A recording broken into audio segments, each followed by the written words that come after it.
बच्चों, मुगल साम्राज्य को आगे बढ़ाते हैं। हमने लगभग मुगल साम्राज्य के अंदर जो जो क्लास 7 के अंदर सिलेबस की डिमांड थी लगभग सारे टॉपिक पूरे कर दिए हैं, जिसमें चाहे मनसबदारी व्यवस्था हो, अकबर की धार्मिक नीतियां हो, या हुमायूं, बाबर और भी जो शासक हैं मुगलों के उनका परिचय हो, जितना सिलेबस डिमांड करता था। कुछ चीजें छोटी छोटी वो छूट गई हैं, उसको हम एक एक करके ले लेते हैं और उसके बाद में इस चैप्टर का जो लास्ट वाला जो पार्ट है उसको लेकर के आएंगे। जहांगीर तक हमने पढ़ लिया था, हम एक एक राजा के बारे में भी जानकारी प्राप्त कर रहे थे। तो अब जिसकी बारी है वो है शाहजहां। जहांगीर के बाद में ये दिल्ली की गद्दी पर बैठता है। जहांगीर 1605 से 1627, अकबर के बाद में जहांगीर के बाद में आता है शाहजहां। तो इसका कार्यकाल निश्चित रूप से 1627 से आगे बढ़ेगा और जब तक औरंगजेब राजा नहीं बन जाता है तब तक चलता है। शाहजहां जहांगीर का पुत्र था। ये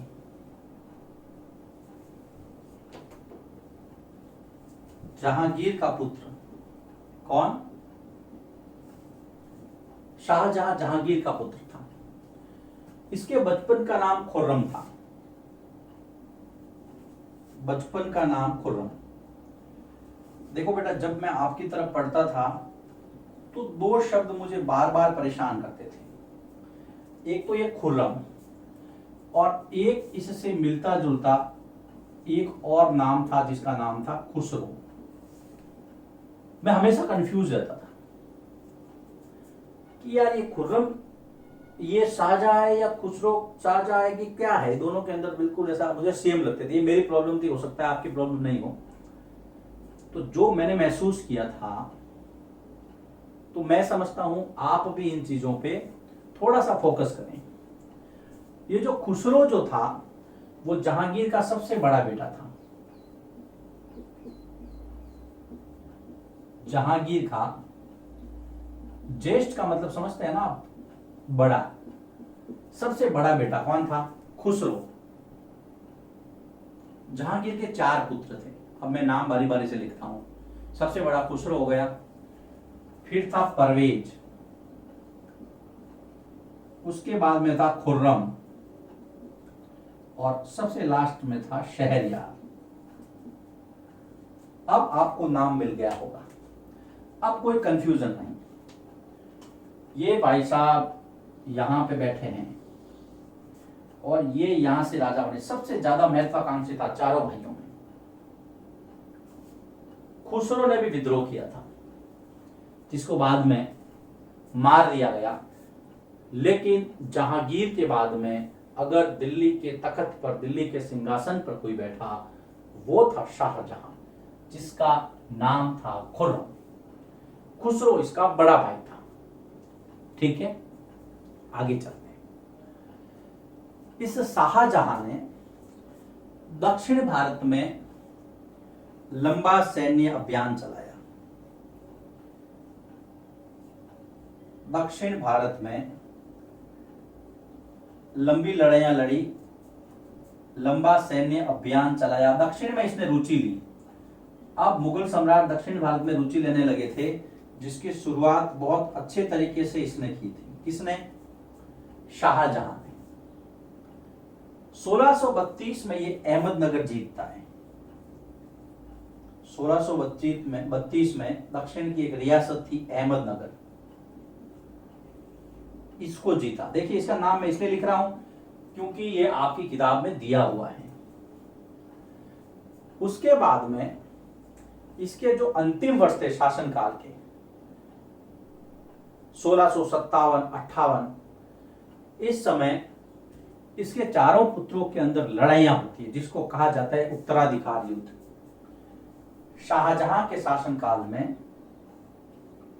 उत्तराधिकार युद्ध होता है। क्या होता है बेटा? उत्तराधिकार युद्ध का मतलब समझते हैं? उत्तराधिकार युद्ध कुर्सी पर विजय पाने के लिए मेरे बाद, ये पिताजी के बाद में राजा कौन बनेगा, 4 लोग दावेदार थे।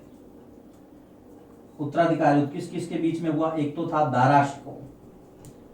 इतिहासकार कहते हैं कि बहुत सज्जन आदमी था, लेकिन सज्जन लोगों की राजनीति में थोड़ी कम चलती है।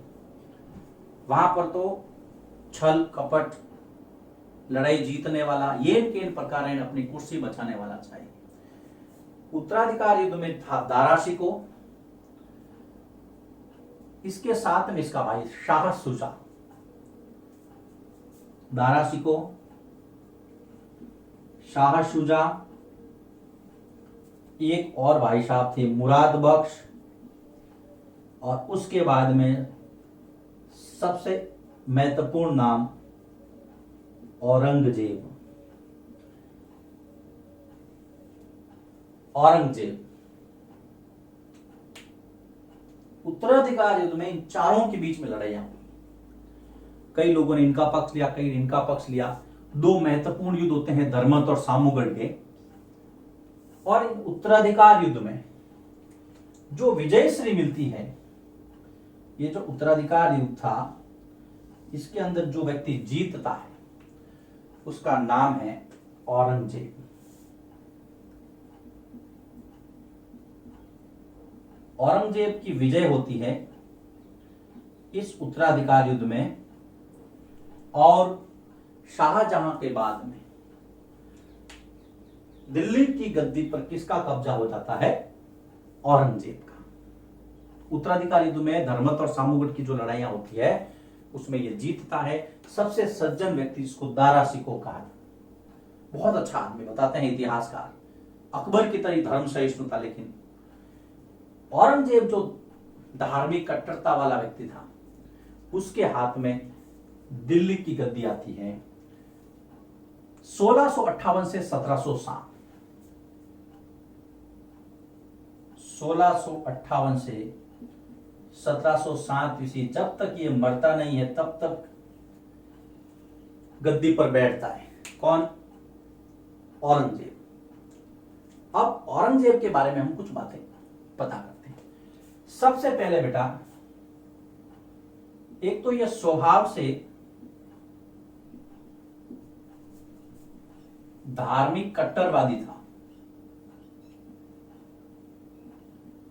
जहां पर हम अकबर को पढ़ते हैं कि वो सहिष्णुता का परिचायक था, सभी धर्मों को समान मानता था, औरंगजेब कहता ना भाई, समान वमान अपने कोर्स में नहीं है, हम तो इस्लाम को प्रमोट करते हैं। ये जिस धर्म को मानता था, इस्लाम को, उसी को आगे बढ़ाने में बहुत मंदिर तोड़े, मूर्ति भंजक के नाम से जाना जाता था। मूर्तियां तोड़ो, मंदिर तोड़ो, क्योंकि इसकी मान्यता था कि इस्लाम के अंदर मूर्ति तोड़ने वाले को महान लोग बताते हैं।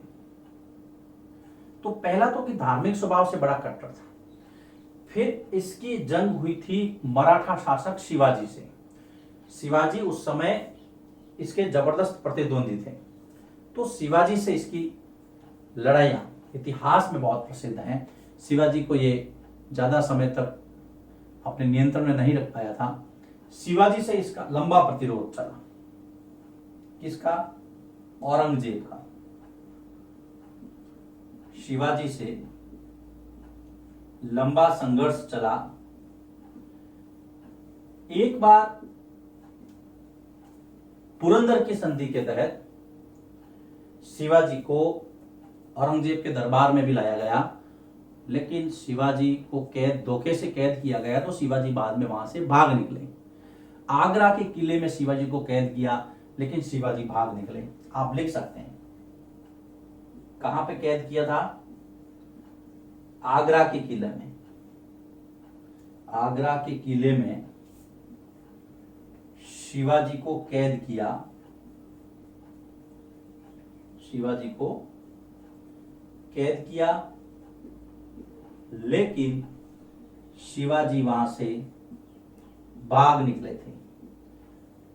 देखिए, मुगलों से प्रतिरोध लेने में दो राजाओं का बहुत बड़ा नाम है भारतीय इतिहास में। एक राजस्थान के महाराणा प्रताप था और एक मराठा शासक शिवाजी का। मैं वो चीजों को टच करके चल रहा हूं जो आपकी सिलेबस में बताई गई हैं।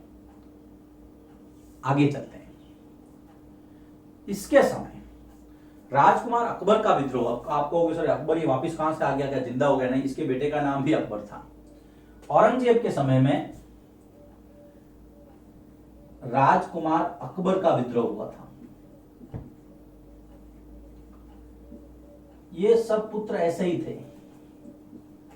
अपने पिताजी के खिलाफ विद्रोह करना इनकी परंपरा थी, इसलिए आपको कोई भी ऐसा आश्चर्य नहीं होना चाहिए। आगे चलते हैं। ये जो औरंगजेब था, इस औरंगजेब ने भी अपना जो अधिक समय कहां बिताया? दक्षिण में बिताया।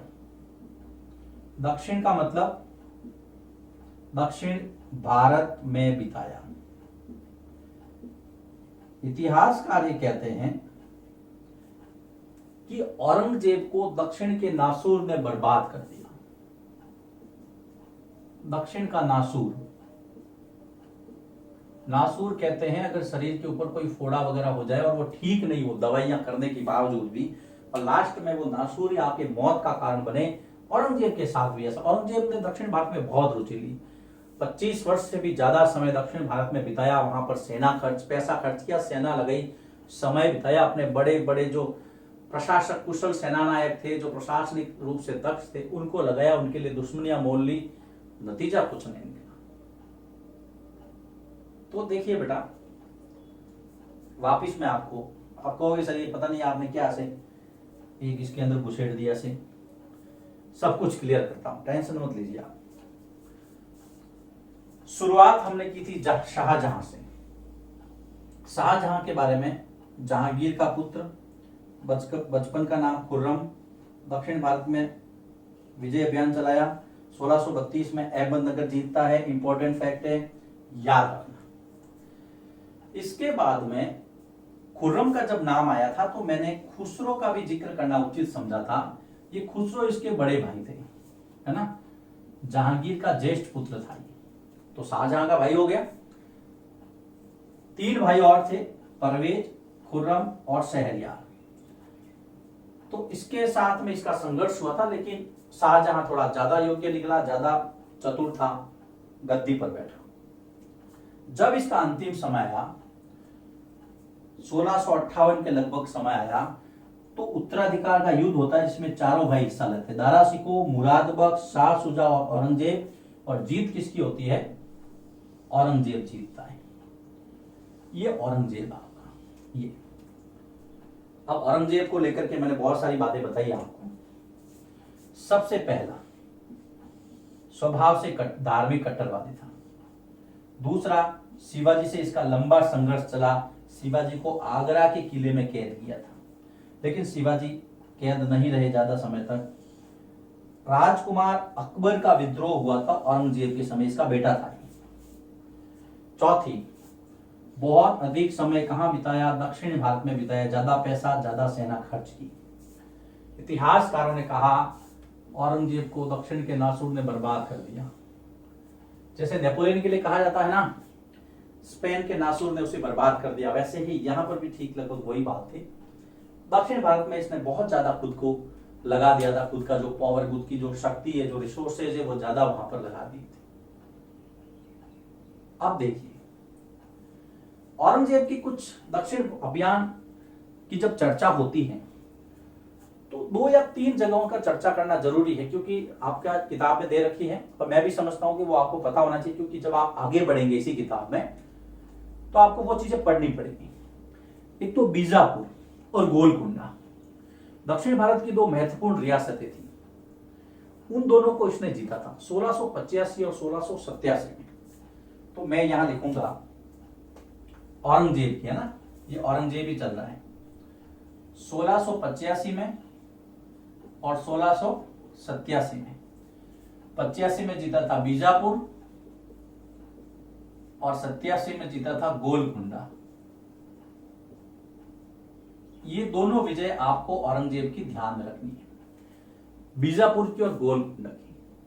बाकी इसने शासन जो है दक्षिण भारत में बिताया, वो अच्छी बात है। तो यहां पर ये देखिए, चौथे का इसका पार्ट ये 5वां कर देना, है ना, भाई दक्षिण भारत में बिताया तो एक दो नाम तो लो। ये तो बीजापुर गोलकुंडा कहेंगे साहब हमारा नाम नहीं लिया आपने। ठीक है, इसको लिखिए आप। अब ये छोटी छोटी बातें थी, अब 2 फैक्ट और रहे हैं, उसके बाद में हम इस चैप्टर का जो लास्ट वाला जो टॉपिक है कंक्लूजन वाला, उसको लेंगे और ये चैप्टर समाप्त हो जाएगा।